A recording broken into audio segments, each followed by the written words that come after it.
The jailer picked up a book in anger and threw it at the wall. But the surprising thing was that the book went straight through the wall. The jailer was shocked and slowly got up and went closer. Then he saw that where there should have been a thick wall, there was a newspaper smeared with wet mud stuck and someone had quietly dug a pit behind it. The jailer thought that the prisoner had escaped from here, so he immediately called the inspector. The inspector saw the situation and without delay entered that tunnel. But as soon as he reached inside, he got an even bigger shock. This tunnel was not completely dug. It was filled with baked soil in the middle. That is, the prisoner did not actually escape from here, but she had specially made a trap to trap him by making it slanting. Just then, as soon as the inspector started returning, suddenly his foot slipped and he fell into the depth. His leg was almost broken. He quickly pulled the rope and shouted to the soldiers standing outside to pull it. After a lot of difficulty, he finally came out. When this tunnel was measured, everyone was surprised. It was 30 meters long. The jailer was wondering, how could a prisoner dig such a deep tunnel in just half a year? Then the inspector picked up a spoon lying nearby and said, "This is the weapon." The jailer asked,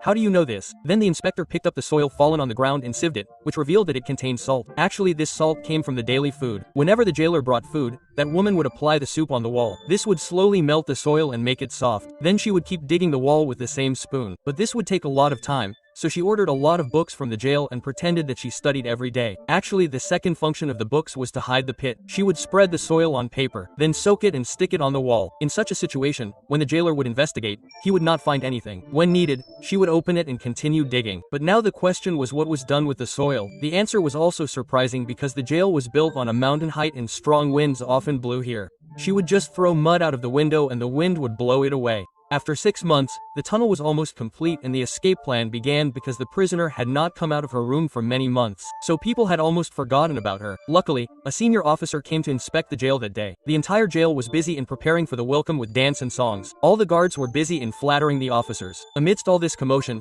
the prisoner slowly came out of the room and started going straight towards the officer's car. After a while, when the guard came with food, the prisoner was not present at the door. He panicked and ran inside, but there was just an empty room there. The prisoner had already come out and hid under the car. Immediately the alarm rang and there was a stampede in the entire jail. For the safety of the officer, the jailer himself took him to the car, but he had no idea that the prisoner was hiding under the same car in which he was making the officers sit. By the time the jailer returned to the room, he could only see the tunnel, but in reality, that tunnel was just an illusion. The prisoner played this trick just to waste time. The jailer and his guards were caught in the trap for 25 minutes and by then the woman had got off the car and was far away from the jail and was welcoming him with the first ray of freedom.